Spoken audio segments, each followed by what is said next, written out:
Hello, everybody. Good morning, good afternoon, good day to you. My name's Andy Richardson from the Inter-Parliamentary Union. Welcome to today's webinar, Connecting the Superpowers of Digital Natives with Parliament. This is part of the regular series of online events organised by IPU and IPEN, the International Parliament Engagement Network, in follow-up to the 2022 Global Parliamentary Report on Public Engagement. And for this event, we're also doing it in partnership with our friends at Inter Pares, the EU-funded programme for parliaments around the world. And Inter Pares also runs an active program on youth participation, and so we're joining forces for today. We are going to post in the chat a few links to some of the references that I mentioned, the Public Engagement Hub, and all of the webinar series. Let me start by saying a few words about the organisation of today's session. It will be in a round table format, followed by a Q&A. We're hoping for a very participatory and interactive. So we do have an excellent round table today with people with a diverse range of backgrounds and experiences, and we're just very happy to have them with us and to be able to have that conversation. I'm going to hand over at this point to my colleague from Inter Pares, Lotte, who is going to moderate the roundtable. And Lotte, over to you. Thank you very much, Andy, and a warm welcome also from my side and from, of course, everyone here at Inter Pares and our friends at IPU and IPEN. It's a real pleasure to see so many of you here for this fantastic roundtable on youth participation. We have for you today 4 wonderful speakers, so we will, of course, be listening to them for much of this, as Andy has said, but we really hope to hear from you, also to take your questions and to have an exchange towards the end of this session. Before I introduce our participants and our speakers for today, I would like to hear from you. What we have decided to do is to work with a couple of polls for this session to learn what you think, to get a sense of why you are here.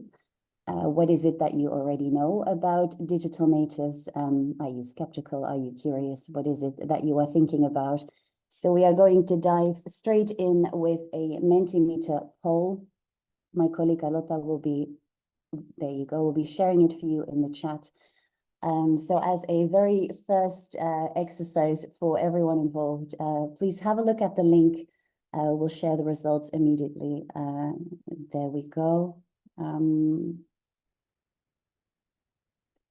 The first question for today to kick us off, and afterwards, of course, I will be passing on this question to our 4 speakers, is what is a digital native? What is it that we are talking about here this morning? And your options are very millennial focused. The first option is I am not sure, but I am curious. And the second option is it's an AI assistant. We actually have an AI assistant with us in the chat today. So, of course, this is something that parliaments are increasingly using. The third option is a person born in the digital age. And the fourth option is a slightly more skeptical Bart Simpson, who is not sure and isn't entirely sure what to do with that. So I'll give you a few more seconds to tell us what you think. I see we have a few curious people with us. That's a good start. Most of you, of course, are correct. It is a person born in the digital age, like the Simpsons, hence the theme of this particular question. So digital natives, the subject of this conversation, digital natives and parliaments. What is it that we are talking about? What do we mean by that? Digital native tells you a little bit of something. Of course, it's a person born in the digital age. But what does that mean exactly, and what does that mean potentially for parliaments? That is what we are looking at today. Carlotta, if you can stop sharing, we will go to our for speakers and put the same question to them. And with us today, as you've seen on the slide, we have really a wonderful selection of people, perspectives, experiences. The first of those is Hanah Lahe, who's a member of parliament from Estonia. We have Lomp, who is a community engagement manager of the Parliament of Victoria in Australia. We have Pradip Khatiwada, who is the founder and executive director of the Youth Innovation Lab in Nepal. And we have Nerima Wako, who is the founder and executive director of SIASA Place in Kenya.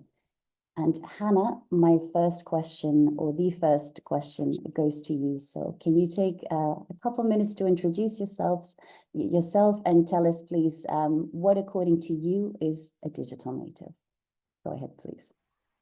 Yes, hello. Nice to see so many people here. Thank you for having me.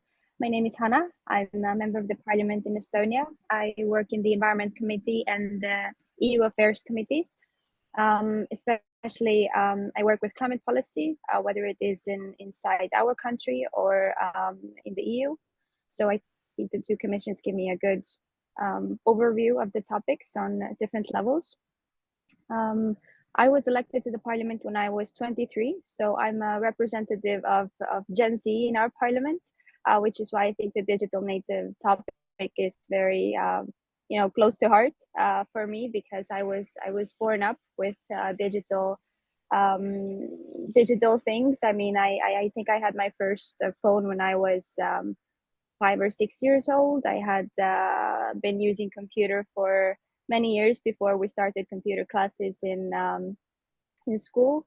And I think it gives me a definite leverage in means of work in the parliament, because my platform is a lot more wider than it is for the older MPs. But then again, sometimes it's a struggle for me to handle all of the platforms, because when it comes to the older generations, they are not used to using these sorts of platforms because they are not digital natives.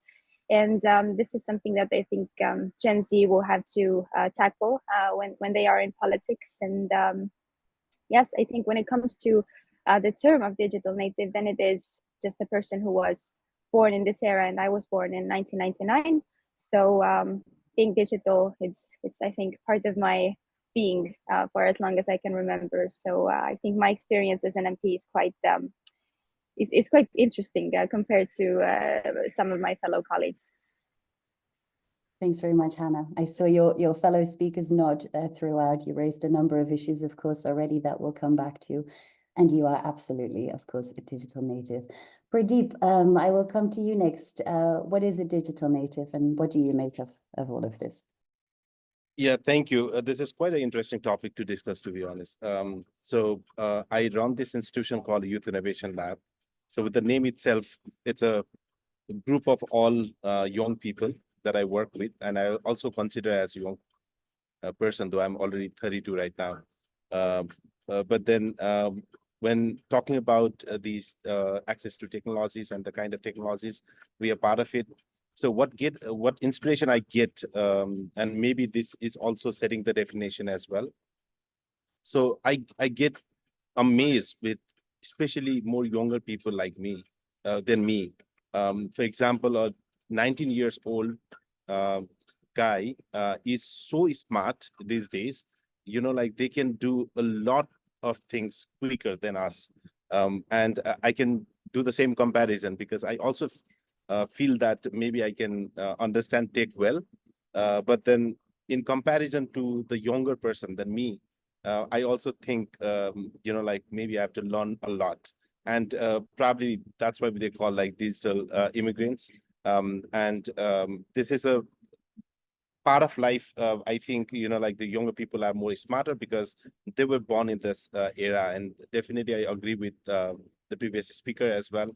I think we have to accept the fact that younger people are more creative. They are more mingle with these technologies from the day they were born, like in different ways. So they are quite smart, they are quite creative, and they are the problem solvers. And I think the moment we accept this and we learn more, and then we help each other to learn from this sphere, then probably it will be a good leverage of bridging this gap between different generations. And I totally believe if we are struggling, then probably the older generation is struggling, and there is so much to learn from the younger generation as well. Thank you very much, Pradip, and wonderful to have you with us as well, of course.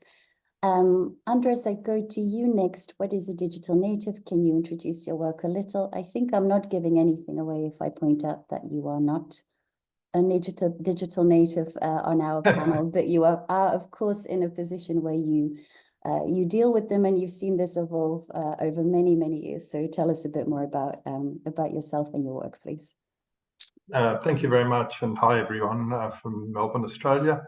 My name's Andres Lomp. I'm the Community Engagement Manager at the Victorian Parliament. I've had a career in the parliamentary administration, both at the federal level and at the state level now for some 3 decades. And over that time, I've sort of seen the evolution of how parliaments communicate, engage with communities, and the whole concept of digital native, I think for me, is really the idea that we're now looking at people for whom the digital environment is both natural and something that is part of their everyday lives. That's the way I sort of see digital natives.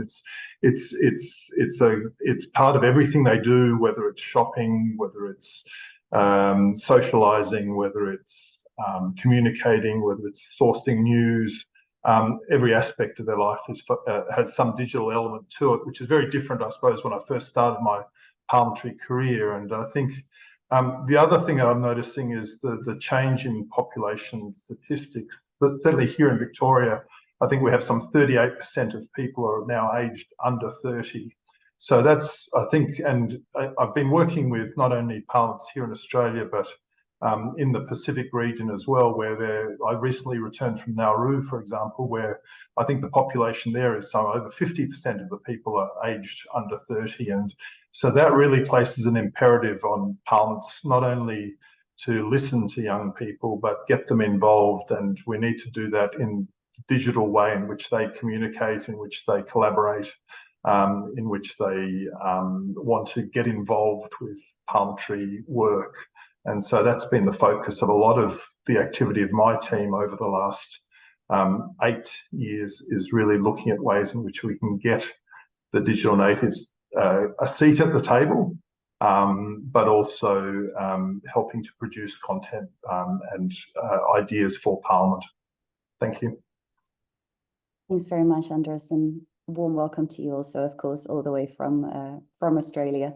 Nerima, we can't see you, but I understand we should still be able to hear you. So if you are still with us, please go ahead and tell us a bit about yourself and your view of digital natives. Thank you. Yeah, I turned off my video because I do not trust my internet connection. So if I do drop off, please allow me to do this conversation without my video on. But very happy to be here. And as you mentioned, my name is Nerima, and the name of my organization is SIASA, please. SIASA means politics, it's Kiswahili. And what I understand by digital natives is people who have grown up with technology. So my organization actually started on social media, and now we are full-blown civic tech, which has been an interesting experience for the last 9 years because we do work with youth between the age of 15 to about 34, and the average Kenyan is 19 years old.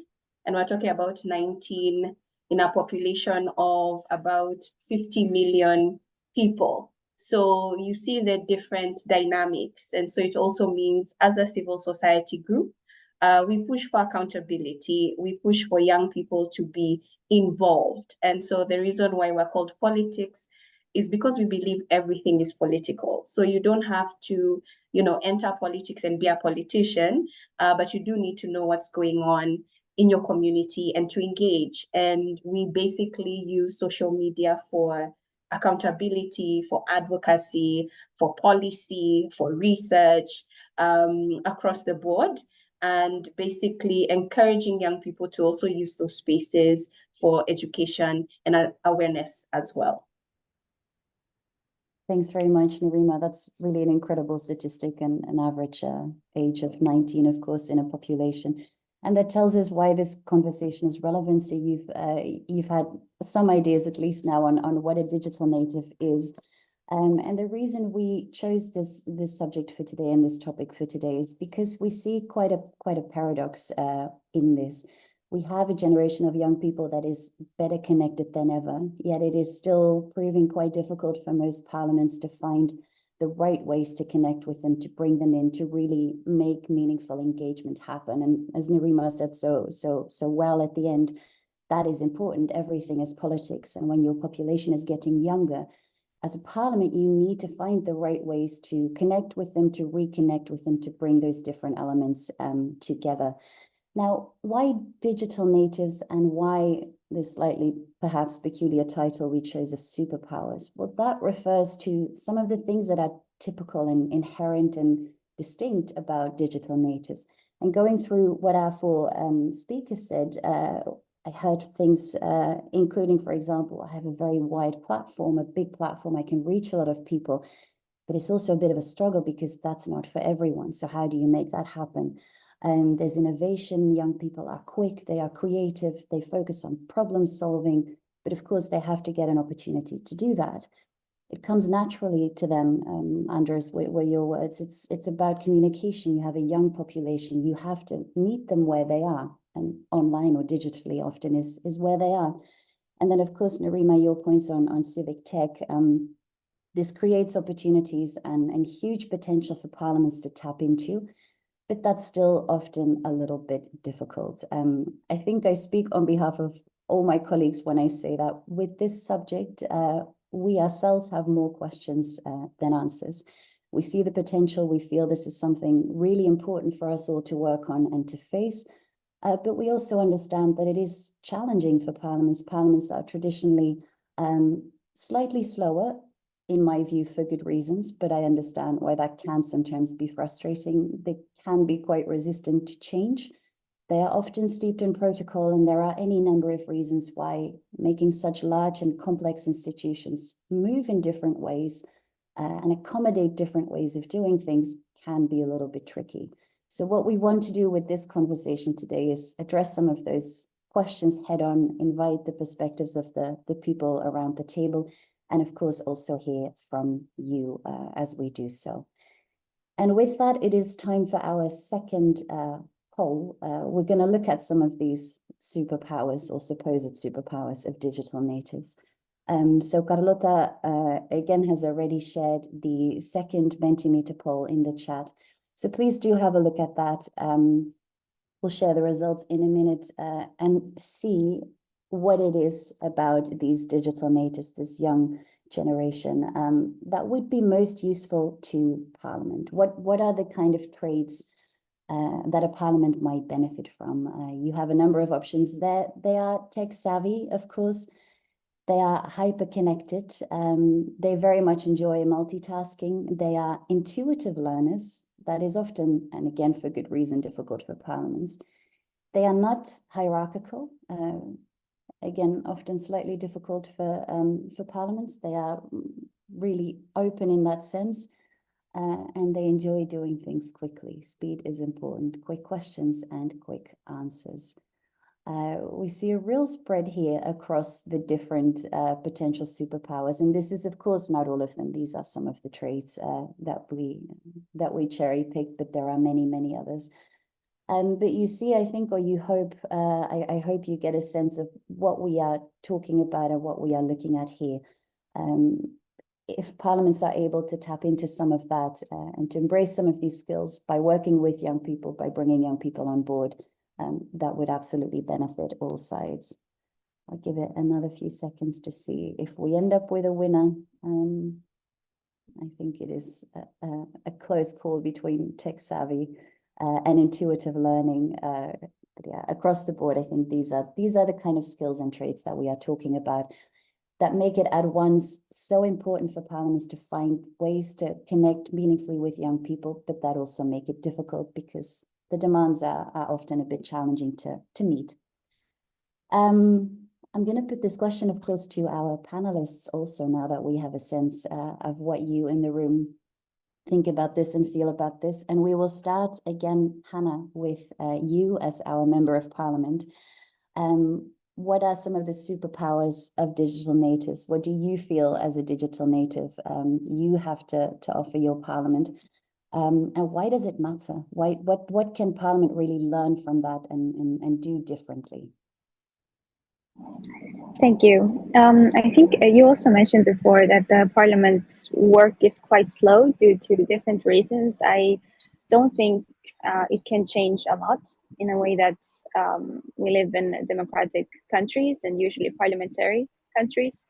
But I think the superpowers are innovation and adaptability, because in my short span of life, I've seen technology and different programs change so much. Just a few years ago, ChatGPT, for example, went viral everywhere. Just these sorts of things that when a new technology appears, you sort of know how to use it because you have this base that has been growing ever since you were born, pretty much. But there are ways to use these sorts of tools in the work of the Parliament as well. For example, for our stenograms in the Parliament, we use AI in cooperation with university in Italian, Caltech. And so it creates these automatic captions, I think that's the right word, for everything that is being said in the Parliament, whether it is for the official stenogram or whether it is for the live broadcast of the plenary sessions. So, for example, this makes the work of both officials and MPs a lot more easier. So that's just one way. But obviously, when you talk about communication, political communication, then social media plays a big role here because the platform is just way more wider. You can reach so many different people because it's not just the digital natives that are in on the internet or on different platforms. It's also the other generations.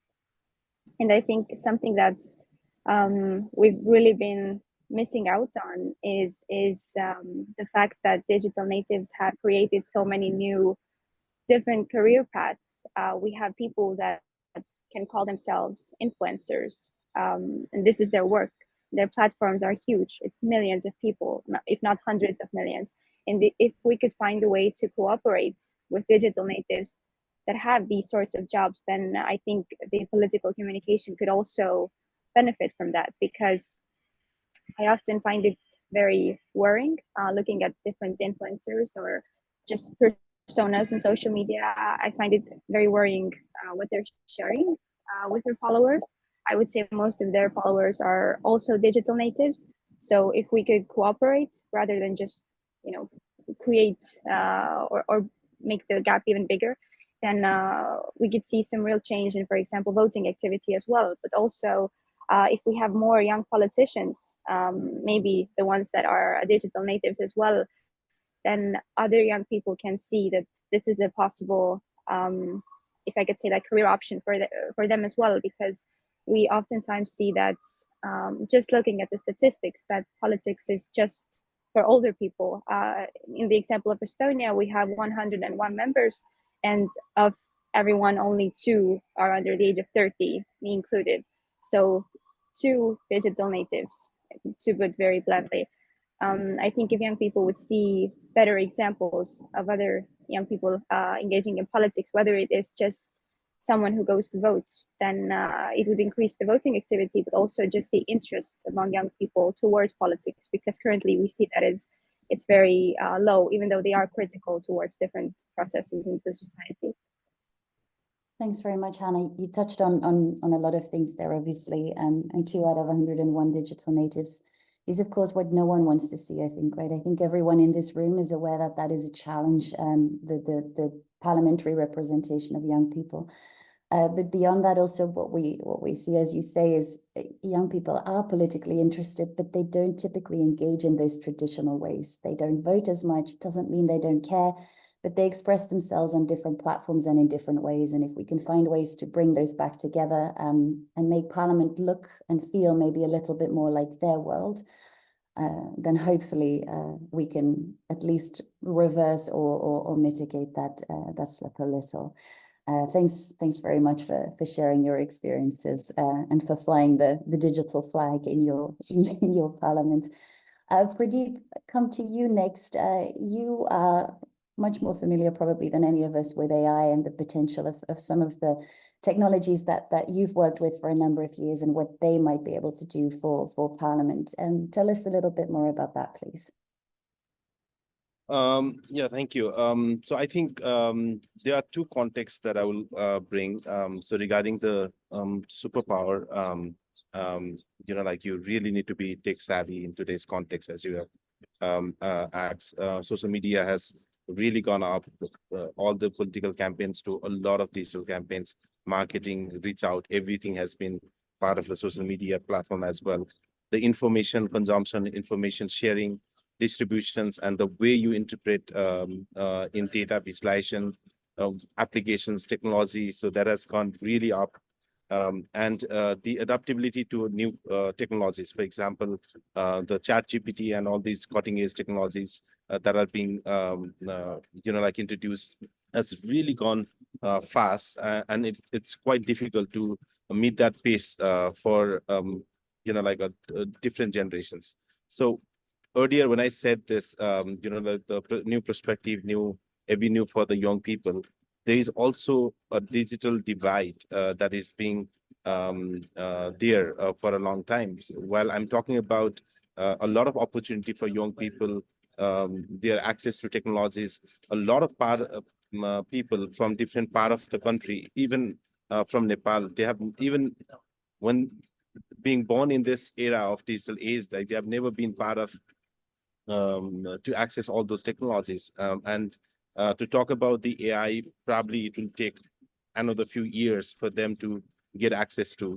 Thanks to technology, especially social media, a big population of Nepal, they work as a migrants worker in different countries, and a lot of them, they are also working, they are also staying outside for their further studies as well. So this is a mixed context. That we have a positive side of it, and we also have something to work on it to actually match the balance as well. Regarding the AI, we have been working in different accesses, especially on data and climate change disasters, the sector that we well represent in Nepal.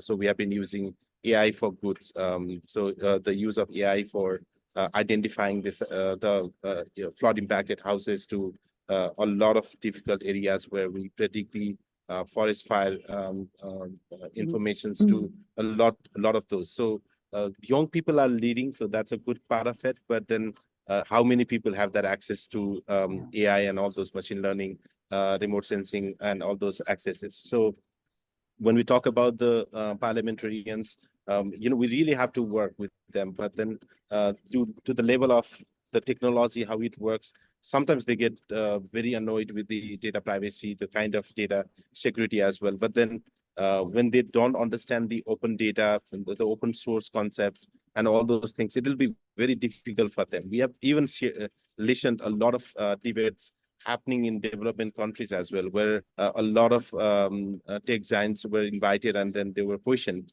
But then as a new generation, if we have to see that conversation, then probably we'll laugh, and all our generation will laugh, because the extent of technology has moved versus the kind of preparations we are doing to bridge this gap is quite different. So I just wanted to connect.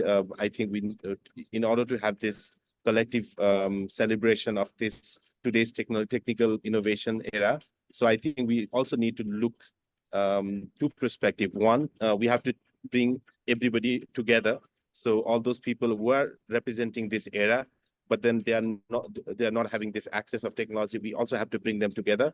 And then we also have that opportunity to work together with the generations who are ahead to us, the older generation. But then, of course, they have more knowledge, more informations. But then in terms of leveraging this technology, we really can be the breeze of all these two sides as well. And I hope this will help connect these two dots and make a safer and good environment in future. Thanks very much, Pradip. And it's very good to hear also the reservations on the part of someone who is clearly very familiar with these technologies himself, but you recognize that there is still a divide, and for however much some of it sometimes seems accessible to everyone, not all of these technologies are democratic in that sense, right? They are not open to everyone. You still need education and training in a number of these things. You need access to internet, to various other bits and pieces that are not there for everyone. So we can't glance over that either. There are good sides to this, but it's not a silver bullet for much of what we are talking about either. So that's thanks for giving us that context. And of course, as you mentioned, climate, of course, being from Nepal, particularly relevant, but of course relevant for everyone here. And these are the kind of things where parliaments really are looking, and governments generally, for different ways of tackling problems and using technologies, and bringing in young people with the skills and interest and aptitude to do that, of course, is a win-win for everyone involved. Looking at that in a little bit more detail, so bringing young people in to really have some of these meaningful conversations. I'll go to our next two speakers now. One of the things that we focus on very much at Inter Pares and at IPU and IPEN also, of course, is to try and move beyond outreach activities on the part of the parliament, and to really look at how can you bring young people into the day-to-day work of a parliament? How can you make sure they have a meaningful role to play? They can provide inputs and they really become part and parcel of the institution. And it is no longer strange to see a 20-year-old or even a 16-year-old enter your parliament and feel comfortable there. That is ultimately, I think, where we want to get to. So when it comes to youth engagement, what is it that we are doing, that we could be doing, that we should be doing? Andres, I come to you first. You've been doing this for many years. You have some fantastic initiatives in your parliament, but you also have some aspirations still for the years to come. So tell us a bit more about that, please. Sure, thank you. I think there's three things I wanted to mention. The first, I think, is, and you sort of started earlier and mentioned this as well, was to perhaps make Parliament less of a formal place when it comes to connecting with young people. You know, I sort of think of our parliamentary committee processes, which are often geared around things like accepting submissions or asking for submissions, then holding hearings. And what we found here in Victoria is that often young people don't engage with those processes because, as they've told us, it's either too difficult, or they don't understand the processes fully, or they don't have the time to engage in that way. And so I think what we've been working on is modifying our parliamentary processes to make it more accessible to young people by holding forums, roundtables, because we also feel that young people want to discuss issues. They don't want to just be in a confrontational situation across the table from MPs. They want to engage with them in a meaningful way. And so we found organising sort of youth roundtables to provide evidence that goes into committee reports and committee recommendations has been a really important part of sort of changing and transforming the way Parliament works. So changing the processes is one way. I think getting young people employed in Parliament, or giving them opportunities for employment at Parliament, is another way. We run a youth associate program where we provide casual employment for young people, paid casual employment, where they give us ideas for projects on how they want to engage and work with other young people to engage with Parliament. We've had a number of successful projects. Recently, we did our first regional youth associate, where we actually employed someone in Victoria's north to help us organise some youth forums around how should Parliament connect with young people in regional areas. And having that sort of person on board who was local in the area and sort of representing the Parliament in discussions with young people is really important. The third area where we've had quite a lot of work done more recently is in content creation. You know, Parliament communication is often very formal, and even when we've attempted to do it on social media, when we do it with young people, when we try and connect with young people on social media, we just don't always get it right in terms of the language, in terms of the way in which it's presented. So what we've really worked on recently is getting young people involved in creating social media content for us. But it also then becomes, to another point that you raised earlier, which is it becomes a natural part of seeing young people in the Parliament building, interviewing members, talking to them about issues, and seeing that content on social media. Then we feel sort of young people pay more attention because they see other young people talking to members of Parliament, asking them the questions they want to ask, getting the responses that they expect. So they're the three areas: changing processes, getting young people working at Parliament in various ways, and then getting them involved in our content creation. I think that's the three that I wanted to highlight tonight.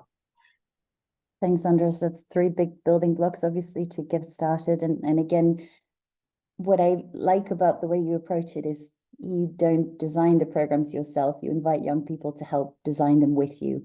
And that, of course, allows you to hit the right notes and to make sure that what you offer is aligns a bit more closely with what they hear and see. And to be modest enough, I suppose, I'm not sure that's the right word, to recognize that social media, content creation, these kind of things, there are things you simply cannot always learn, right? You have to just get in the right people who can do that for you, and you have some terrific successes there, obviously. Nerima, you look at it, of course, not from within Parliament, but from outside Parliament, but with that lens that everything is political, and young people should engage. So when it comes to youth participation in and by your Parliament, what do you see and what would you like to see? Yeah, so what I do see is for Kenya, we have our members have very large followings. They're actually our celebrities. And that's also something that has shifted, where if they want to share something to the community, they now share it on their social media platforms. Not as important as it was 5 years ago or 10 years ago. And what we have seen is getting young people to share real-time feedback. I think responsive government is very important to young people, and them being able to share perspectives and being heard is also an important thing for them. And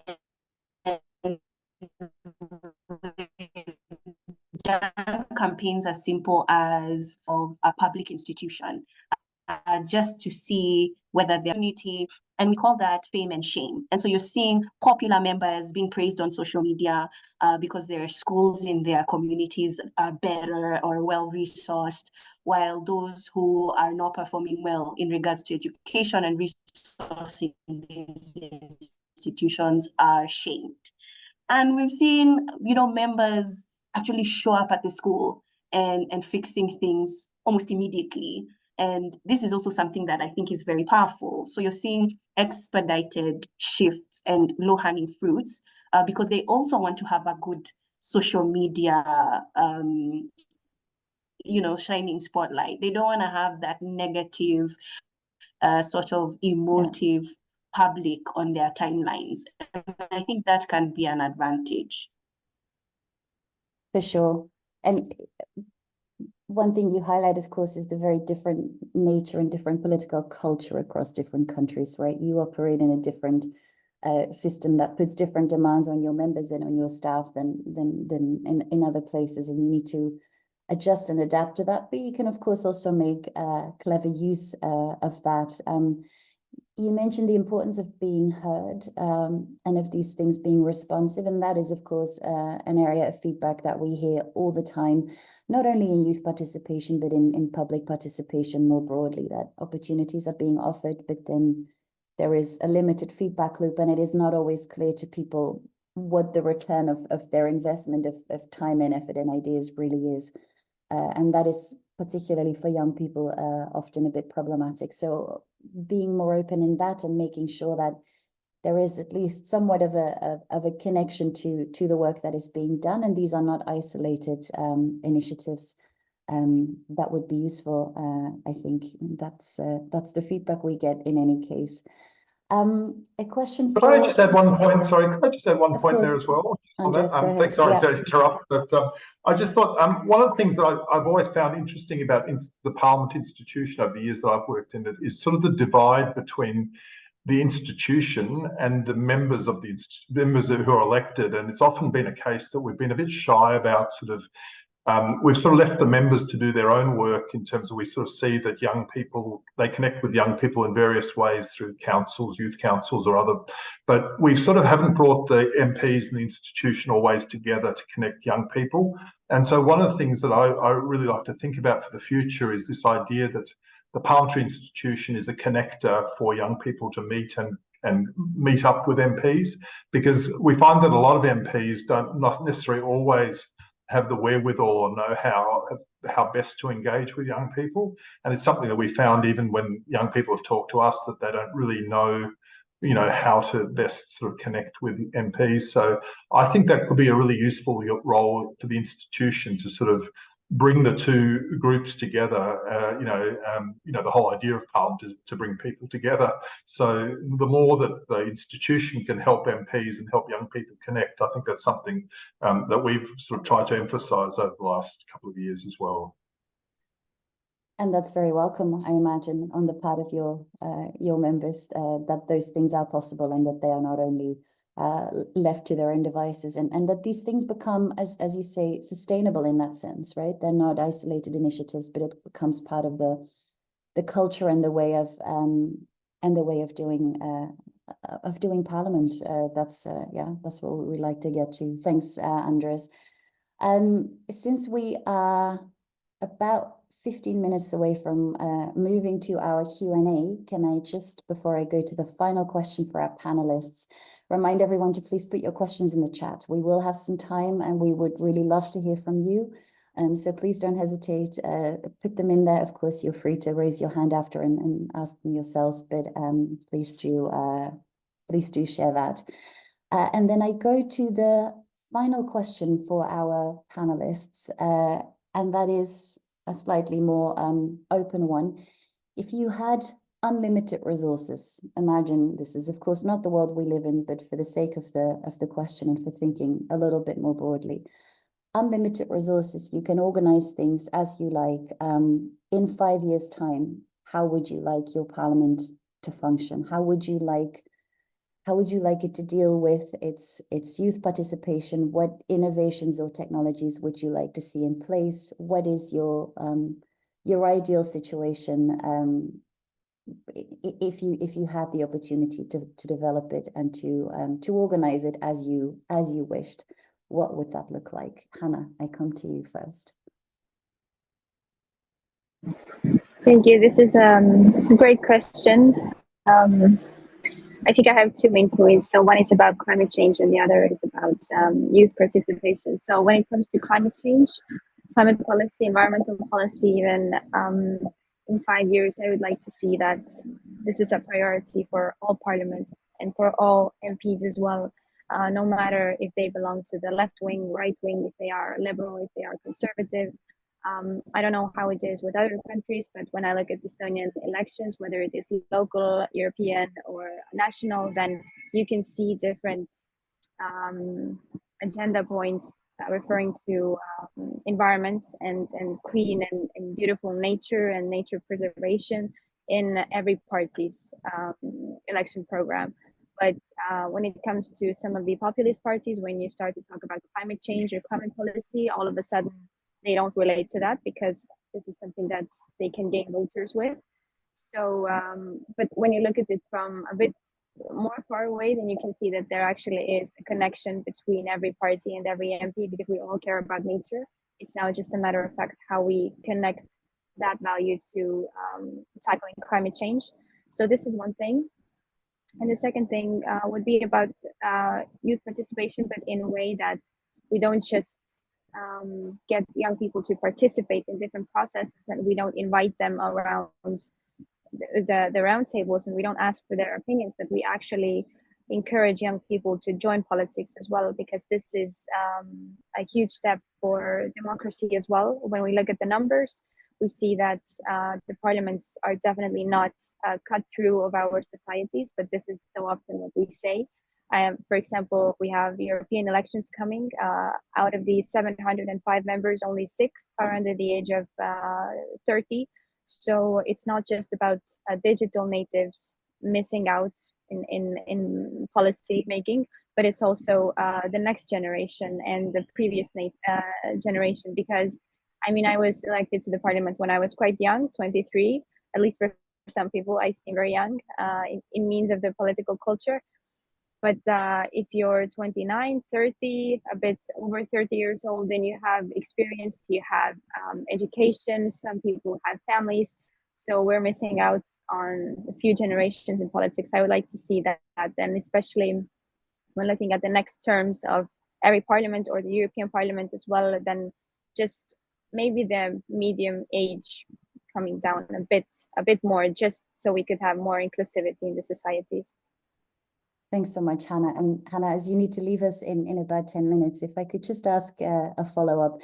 What was it like for you being so young? What made you choose to run? And what was it like entering an institution where everyone else is so much older? How have you navigated that? What's been difficult? What would you advise to other 22-year-olds who might want to do that? And to the parliaments present here, how can they make that easier for people like yourself? Again, good question. I could go on for a very long time. I think for other young people, maybe who are here listening as well, I would say that just take the first step. We need more young people that actually have the courage and are willing to try the process out. Just because you're running in the elections, it doesn't mean you will get elected. This is the other side of the coin of politics. But for me, the experience has been quite interesting. I feel like I don't really have a lot of experience to rely on. It means that there aren't many MPs like me. So for other MPs as well from different countries, if we can just lead the pathway for other young people to join, as I mentioned before, that's very important. Yeah. Because I'm a digital native, my experience obviously has been very different. But the reason I joined politics is because of climate change. When I was younger, I didn't go to vote. I didn't find any candidates in my area that I could relate to. Everyone was way older than me, obviously, but they were also talking about different topics that I just can relate to, whether it was finance or foreign affairs or defense, security, obviously very important topics, pension as well, a classic one. But as a young person, I could never relate to that. And so I didn't go to vote, even though in Estonia, you can vote at 16 and run at 18 on the local elections. So I was able to vote, but I didn't go. And I just decided to fill in the gap, I guess. When it comes to climate change, I was very shocked by how little interest there is towards the topic in Estonian politics. I think it's sort of the same everywhere.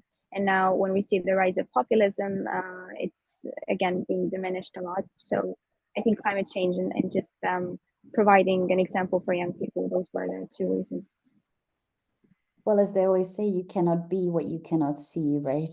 But clearly you somehow found a way to throw yourself in at the deep end and come out. So you're about a year and a half in now, I think, as a member of parliament. So you have at least a few more years to go, and hopefully many more. So thanks in any case for being with us today and for sharing your experiences from the perspective of a member of parliament.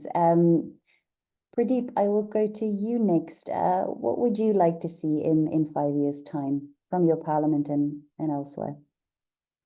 Yeah, I think it's very difficult to predict anything for 5 years because the things are changing so rapidly. Like if we see back 5 years, then probably we can just imagine, like how difficult the pace is going to be for 5 years.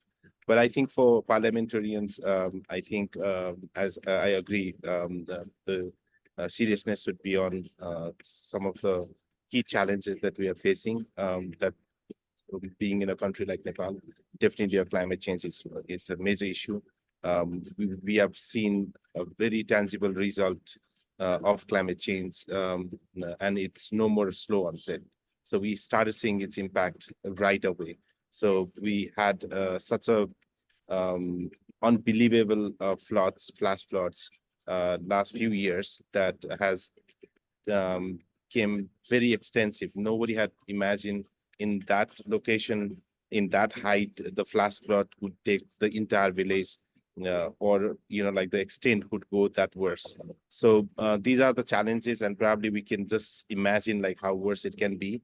This year we had a lot of forest fire, and these are quite evident. And I think when I have to relate these things to the parliamentarians, like people like to talk about the usual process, like these are the natural process. These things happen. And a few years back, like 10, 20 years back, we used to say climate change, all these disasters were, like these were part of the God's gift, or desire. So now slowly, like people have started investing on disaster risk reduction concept. So they have now started understanding the cost the people are bearing economically as well as human loss. So now the realization has gone to the extent, but still understanding the science and taking that measurable actions is yet to be seen. So in maybe 5 years of time, if we can have a sensible like representative at the parliamentarian, definitely we have some new faces, and we are very hopeful, and we really want to see more young people to be part of it. And also, it's not just young people, even some of the experienced parliamentarians has also taken this issue very seriously, and they are also vocal about having a progressive policies, but then it has to go hand in hand. And I think this case has to be very serious. And other way, I think, as I mentioned earlier, there are disconnect, for example, the digital divide that we need to put, so that has to be the priority, because if we cannot ensure this change of digital transformation in the academia, and then if we don't give this opportunity for disconnected people or disadvantaged people, then it will be a difficult time for them in next 5 years, that I can clearly imagine. Because like it used to be 10, 15 years back, the English used to be one of the prominent things to have a job in the market. So nowadays, the technology, you don't have to speak any language. So the language will be done by AI and other things. But then you need to understand the technology and the way you interpret the new changes.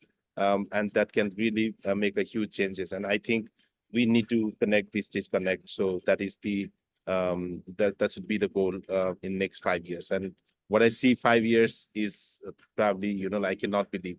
Maybe we'll just be flying, and then we'll have parliamentarian meeting in the cloud or something like that. So we can just put the limit, like how imaginary it can be. So let's be hopeful it will go in a good direction, though. Yes, absolutely. And connect the disconnected. I guess that sums up what we are trying to look at today, obviously, and embracing these technologies, as you say, so we can at least be in a position to tackle some of these huge challenges. And Nerima, I will come to you next. If your parliament tomorrow tells you 5 years, unlimited budget, you can play with it as you like, what would you like your institution to look like in 5 years? What would it do? What would it not do? What's on your wish list? For now, currently our constitution encourages public participation, and it's supposed to go all the way to the ground in the village level. And that doesn't happen because of resource, the main reason. So I would really push for a hybrid kind of system. I know we're talking about tech, but we still have, 78% of our population lives in rural areas. And that's the same for a lot of Africa. And you see a lot of young women being cut out on these conversations. And these conversations, it's extremely important to have diversity, especially when we're talking about solution. And I say hybrid because there needs to be a mix of tech and still face-to-face. And I say that just because we have a very warm social culture, and it's also within us and our context and how we live. And sometimes you see technology changing human behavior. And that's also a concern for me, especially when it comes to socialization. And a lot of people are not recognizing that that's happening. So I think there also needs to be an intentionality of how parliaments use these hybrid systems of engagement and getting these diverse voices that are often not on these spaces and platforms to begin with. Thanks, Nerima. And again, an interesting sort of caveat to our conversation, right? That yes, embrace the digital, but don't forget that we are, of course, dealing with human beings, and that connection and that exchange can be facilitated, but we cannot lose sight of the personal element, both for those who might not have access, but also for us. I think having lived through a pandemic, none of us want to spend our entire lives in the digital space either. So finding a good balance across those opportunities is important. Andres, I come to you with the same question, and I come to you last because, of course, you are in the seat of being able to do some of this. I'm sure you don't get to just make up as you would like in your parliament either, but also reflecting a little bit on what the previous speakers have said. What is on your wish list? What do you think about what you've heard so far? Where would you like things to go next? Yeah, thank you. And I was really interested in what everyone was saying, because I think for me, particularly going to Hanah's comments about getting young people involved in politics, I think there needs to be some sort of representative bridge between what is now and getting young people involved in Parliament beyond just, I agree, beyond forums and roundtables. I think that's a really good point. I'd really, if we had unlimited resources over 5 years, like to build some sort of representative network of young people across the state who could get sort of practice at representing their youth constituencies and putting their views and putting their issues to members of Parliament, and even having members of Parliament ask them to go and investigate issues a bit like committees do, and report back to Parliament on things that young people want changed or want modified or adapted on all sorts of issues, and that can be housing, employment, education, climate. I'd love to see some sort of representative network that Parliament can tap into and work with to sort of invigorate the whole parliamentary system across all of our regions of Victoria. I'd also like that backed up by some sort of digital, authentic digital platform that allows, genuine discussion among MPs and young people about the issues that most affect them, and gives MPs the opportunity to give some feedback about what they're doing in Parliament to address those issues. I think the combination of a representative network and a really sort of, and I've seen a couple of the comments in the chat too, where perhaps, young people can get MPs to ask questions in Parliament on their behalf, rather than just MPs sort of coming up with their own questions. There's some way in which that engagement actually leads to true participation rather than perhaps simulation. I think that those are the two things that I'd really like to see. And I agree with the last comments about a bit of a combination of digital and personal contact. That we found that for a lot of people living in regional areas here, the personal contact is also important. So, getting the thought away from Parliament just being a building, that it can have a presence across a province or a state. Thank you. Thanks, Andres. Yeah, I think in some ways it's very interesting for you as a regional parliament, because of course you are able to maybe be a bit more closer to your constituents and to the people you represent than in big national parliaments. And of course, all politics is kind of local, right? And especially when you're dealing with young people, getting them interested, getting them engaged is often, for any number of reasons, just comes a bit more naturally at that level. You raise an interesting point with simulation, and my colleagues will have heard me say this a few dozen times already, but I tend to really hammer on distinguishing education from participation. And many of these youth participation or youth parliaments or these kind of exercises are incredibly valuable as educational tools, but they are not political participation. And being clear about that is important. You can and you should do them, but then you should be very careful not to raise expectations that young people get to be in Parliament and get to be a member of Parliament and get to participate in decision making. These are two very different things, and they are obviously smart enough to to realize that. So sometimes it's also a case of pitching, for a lack of a better word, things in the correct way. And maybe just a final question for you, Andres, and then I think we'll go into the Q&A. We've done this in other conversation. We haven't really discussed what we mean by young people. How young are the young people you deal with? Are we also talking 12, 13-year-olds? Are we talking sort of 16, 17 onwards? What's possible in that sense from your experience? Yeah, we've sort of had a fairly broad definition. We've worked with 18 to 30-year-olds, and sometimes we've made this sort of decision around 18 because some of the education programs sort of offer for 16 to 17.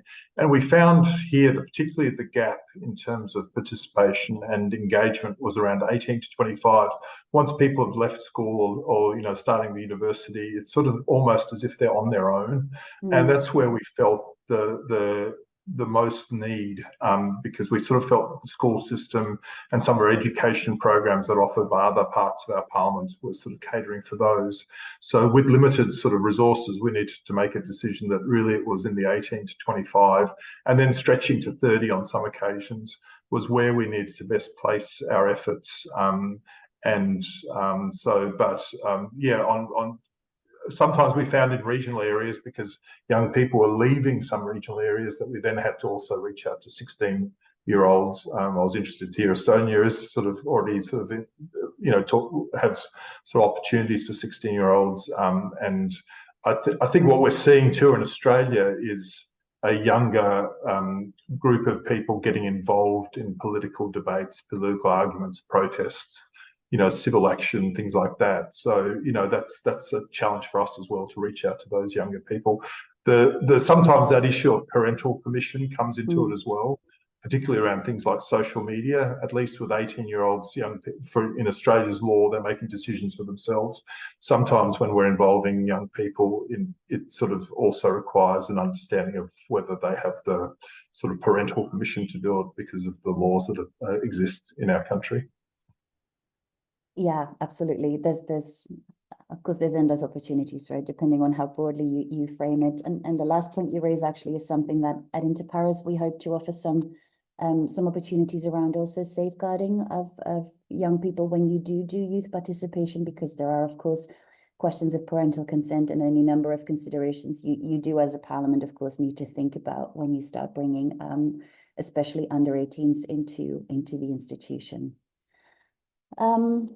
Well, I think I'm going to wrap it up here and pass the mic back over to Andy. But a huge thank you to our four speakers, to Hanah, to Pradip, to Nerima, and to Andres.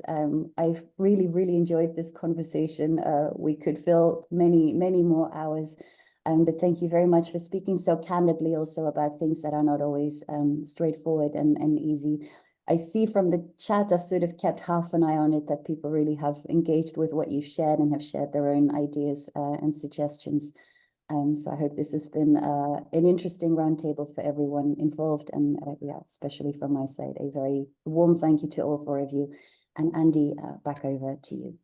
Thank you. I had my thanks, and let's continue this conversation. We'd like to open up the discussion now to anyone else who would like to contribute and to share their experience, to share their lessons learned.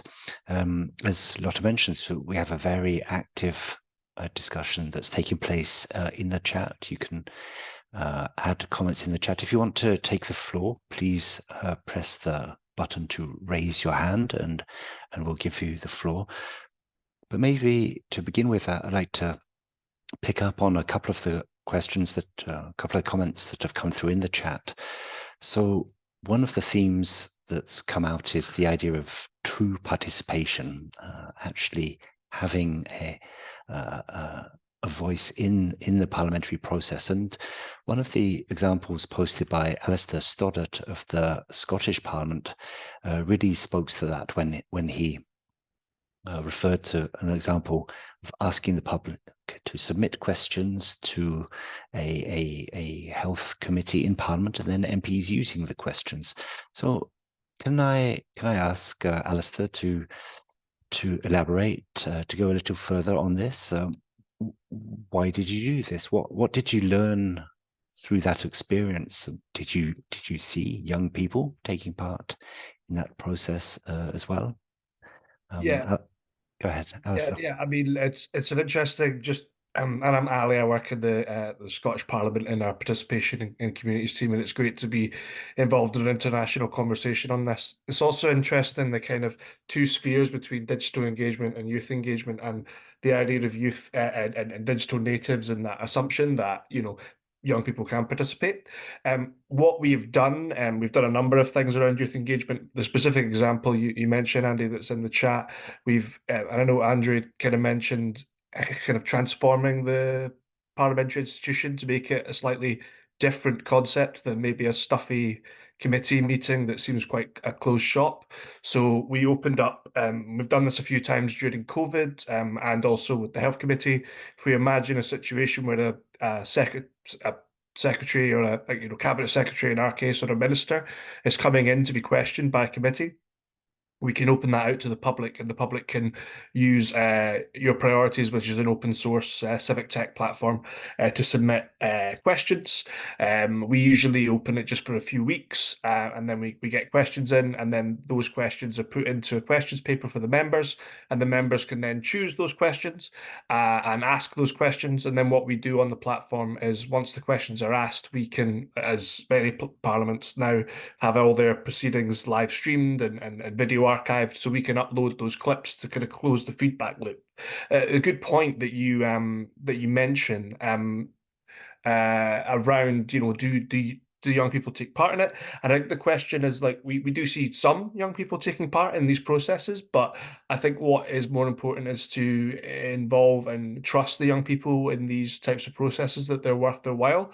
These are sort of innovations at the moment, and they seem positive. And my colleague Laura, that's on the call with me, is working to kind of see if we can expand that and make that a more regular occurrence. So then, if that's a regular occurrence, how do we work with young people to make sure that they like the platform? There's an assumption that they will like the platform because it's more kind of tactile and kind of like other types of social media platforms they might be used to using. But then the question is, well, would they bother to submit a question? Would they do things like that? So that's a thing to work on in terms of involving young people in shaping the services that we provide. And the other thing is that, we did see issues that impacted young people coming through in those questions. So that means that was being reached. We do other things beyond just digital, though. My colleague Haley does a lot of fantastic work working to promote. There was a mention that Andrew said about representative bodies, and we have a youth parliament in Scotland. We also have a children's parliament. I totally take the point that Lottie makes, is that it's not that can't be your only engagement, but there's something there about having these young people that are really passionate and understanding how a legislature works, and then them being able to reach out to young people they represent in their communities, and then be able to feed that into committees. So we have what are called working and partnership agreements with, most recently, our children's parliament, and also our youth parliament, and that's something that's going from strength to strength. And a really cool project that Haley does is something in partnership with the Young Women's Movement here in the UK, here in Scotland, which is called Young Women Lead, and they've done this a number of times. We take around 20 16 to 30-year-old young women, and they kind of choose a topic that they want to explore, and then they are given the opportunity and support to go off and make their own inquiries, like Andrew was saying, around kind of like their own committee inquiry, really, and then feeding those recommendations back. At the minute, there's a process going on looking at democratic well-being of young women. So that could mean political participation, that could mean representation.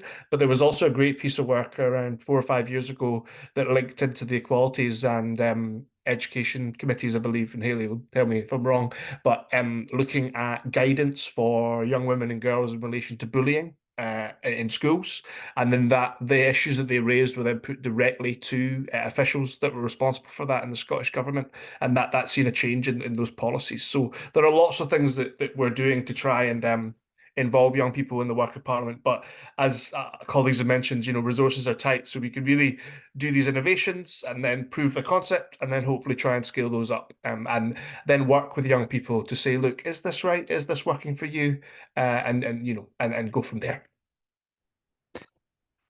Thanks, Ali, and that's a really key point. You mentioned the word assumptions somewhere in the middle of that, and this is important. We have to be careful about assuming too many things about what young people in this case, but people in general need, and what you're describing as a process of involving young people and young women in shaping the services that Parliament provides.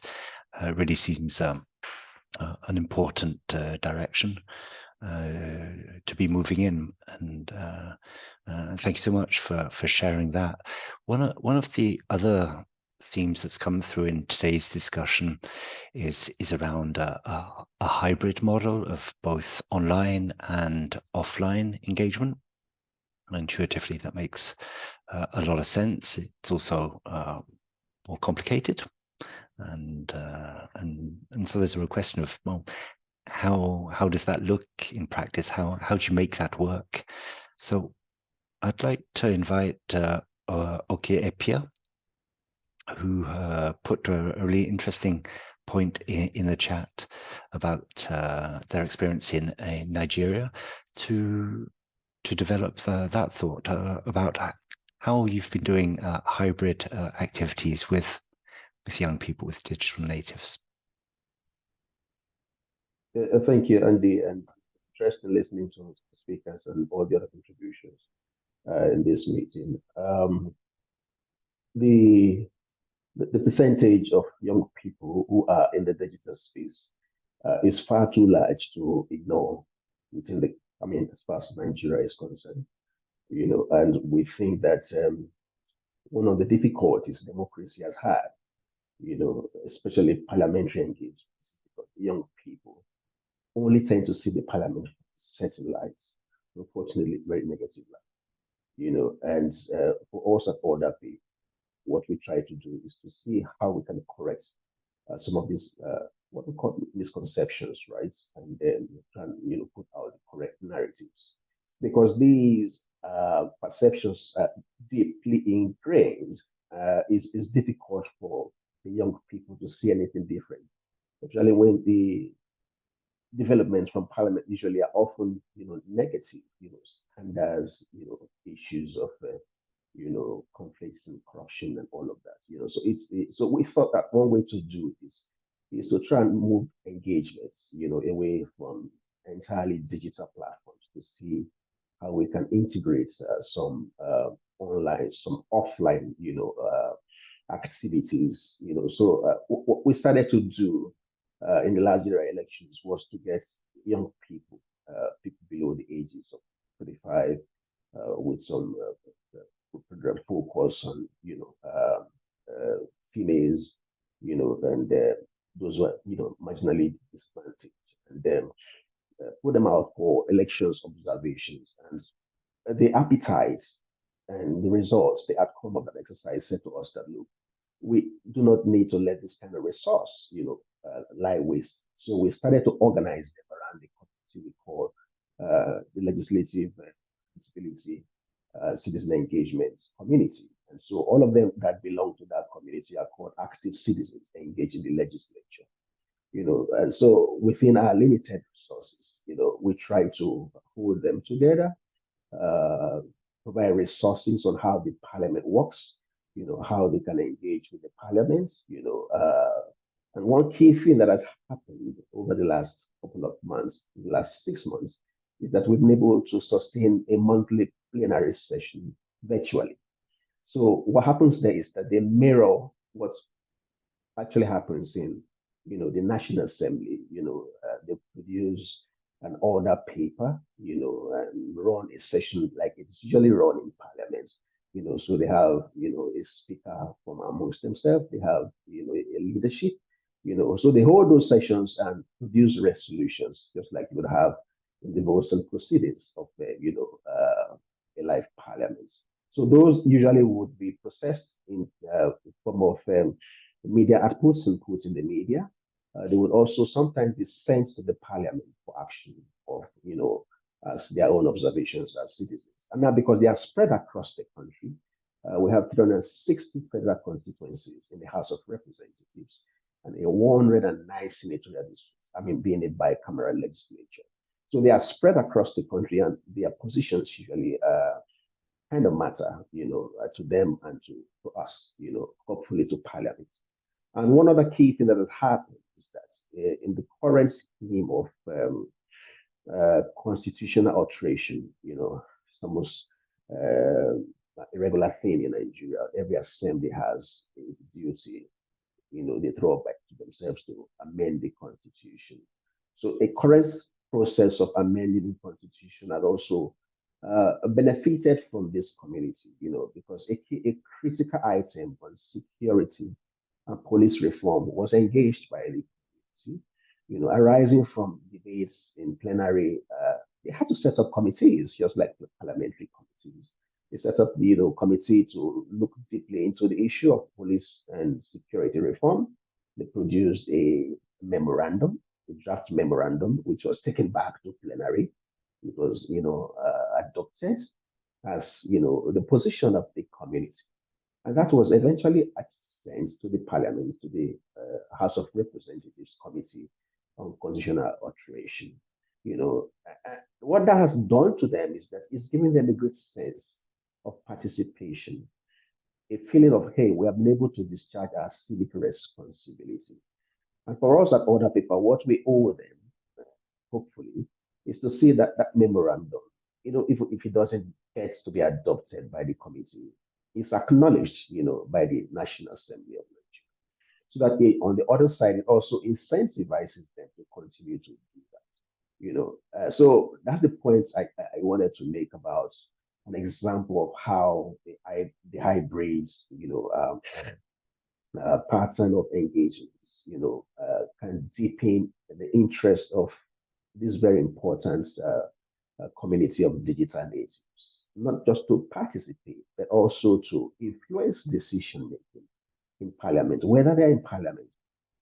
It's quite remarkable to see the MP from Estonia doing a great job. So these are the kind of motivations that we hope to be able to sustain in keeping this community together. And it's a great topic of discussion. Thank you, Andy, and to the IP and to IPEN for this together. Thank you. Yeah.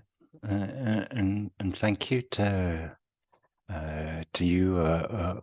Okay, as we move towards the end, I just wonder if I can invite Sergio Sena from Brazil to share his reflections at this stage.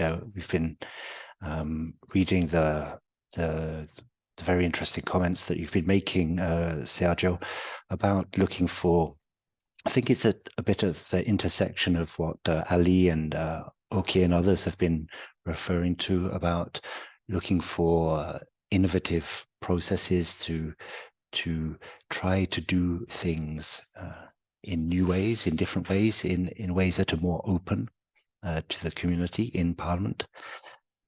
How would you reflect on today's discussion and the issues before us? Sergio, would you like to take the floor?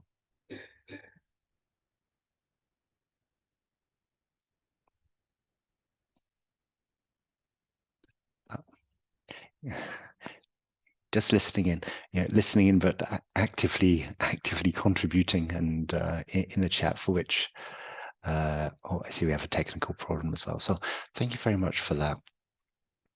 I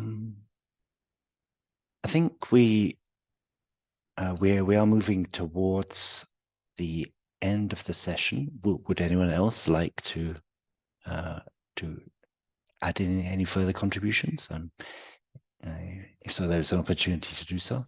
If not, I'll maybe go back to Andres and Nerima to invite them to share just a couple of takeaways from the discussion from their side. What have been the main things that you take away from this and you want to think about going forwards. Andres, and then Nerima. Thank you. Thanks, Andy. I think for me, it's sort of that genuine engagement, and the most recent speaker Je suis en train de demander la parole. Talked about having a genuine processes that really engage young people, involve them in Parliament. Sort of that's to me is one of the takeaways. It's got to be genuine and it's got to be lead to something. Some of the processes that we followed in the past have been one-off events or one-off activities. And I think having that sort of ongoing engagement, ongoing reason for people to connect with Parliament is really important, and it's been raised by a number of different speakers here. The other thing is, I think, which we often forget about, is that we're often asking young people for things, but we also often need to offer young people benefits. And I think that's something I'd like to emphasise. Whether it's mentoring, confidence building, skills building, paid employment. I think, hearing from a lot of people today, and looking at some of the chat, it's what the young people get out of their engagement with Parliament. We've got to sort of put ourselves in their shoes, and rather than thinking, what do we get out of young people's engagement?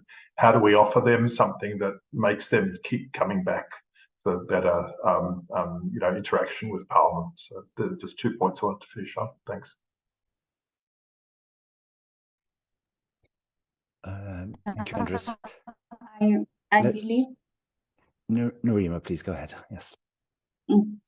Yeah, no, I just wanted to be in support of Andres. That's why I jumped in. But I also want to highlight intergenerational partnerships. I think there's a lot I've learned on this call, and also learning a lot that we are doing, that other partners are doing.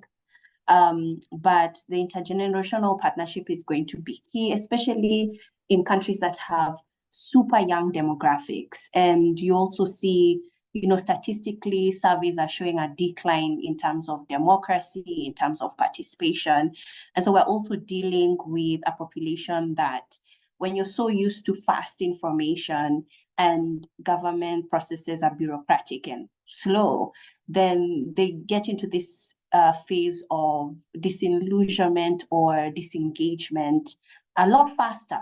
And so it's also coping with that, and also learning that and understanding that is going to be important, because they will want to see fruit of their action coming.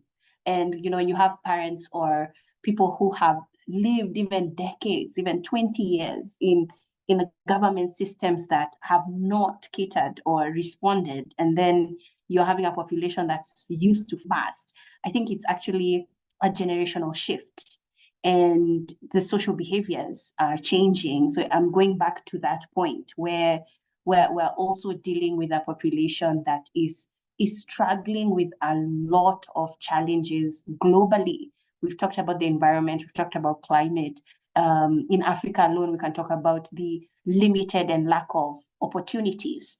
So when the economic factors now begin to play a major role in their everyday life, when they don't have access to basic needs or opportunities, it's very difficult for them to engage when it comes to engaging government. And so how do you deal with that? I think that's going to be a challenge for a lot of civil society, a lot of government, to be in partnership, collaboration with a population that is still building trust, that they're there to support them and work with them. I think it's going to be a bit of a challenge, but also something that a lot of people are working around and pushing for solutions. Agree so much with you, Nerima. Thank you. We have time for one last intervention from the floor from Kapand Rohani. So I'll give you the floor just for a minute. Please go ahead.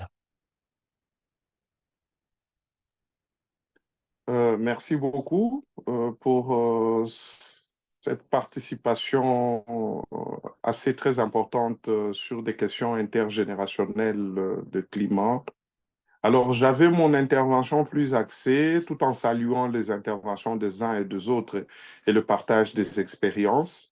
Je suis du Parlement de la République démocratique du Congo.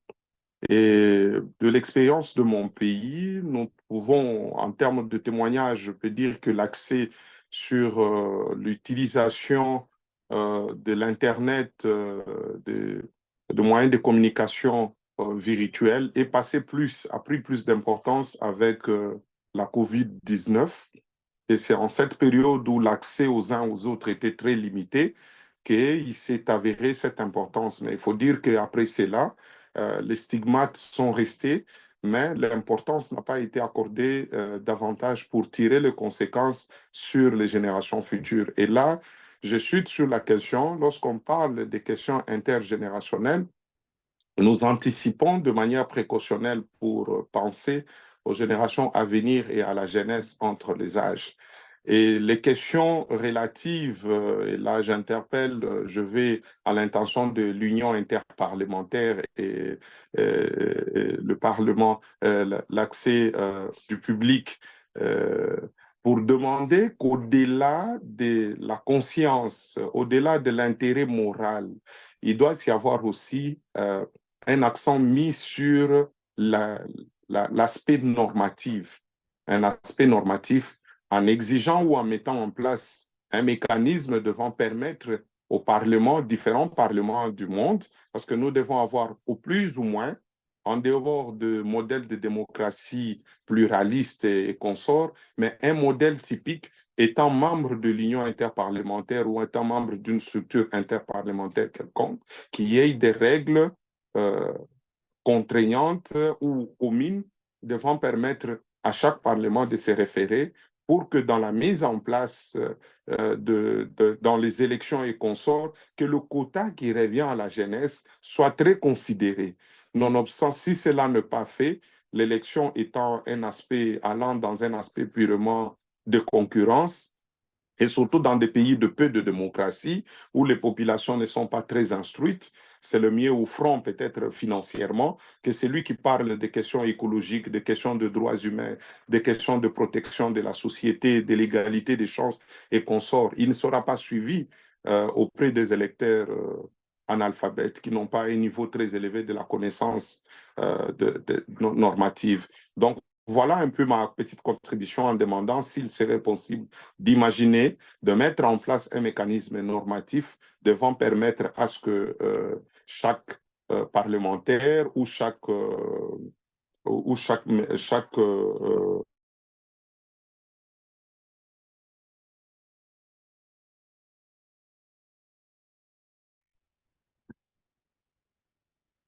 Oh, we appear to have lost Kapan right at the end of his intervention about standardizing instruments for parliamentarians to support them in this work. Anyway, thank you to Kapan. Sorry, we lost you there.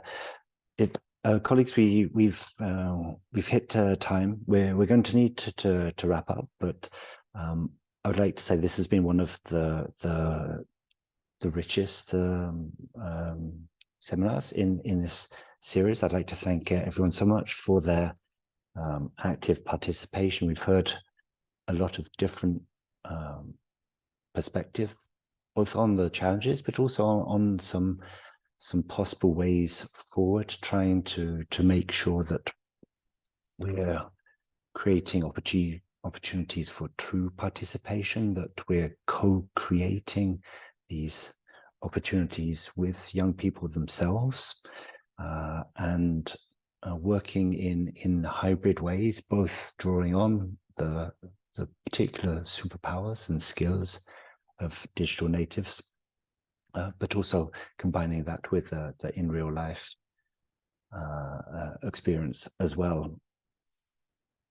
This is very much a conversation that's going to be carrying on for a long time. More or less every country is confronted with the question of how to engage young people as a share of the population. Is huge in many countries. And so it's so important for the future of democracy, the future of parliaments, to be able to build these bridges, to build trust. And it's been great to hear how different parliaments are working on this. We close at this point. The IPU will post the recording of this webinar on YouTube in a couple of days. We'll send you an email when it's up. We'll also try and make a short summary of what we saw as some of the key takeaways, and we'll post that on the public engagement page on LinkedIn that we try to run as a place where the community can exchange notes, exchange good practices. We'll send a follow-up email to all of the participants in a couple of days with these links. We'll include a link to a short evaluation form to also get your feedback from today's discussion, to get your thoughts on this seminar, but also what you would like to be talking about within the community for future events. The next IPU IPEN webinar will take place in July. The exact date and theme to be announced very shortly.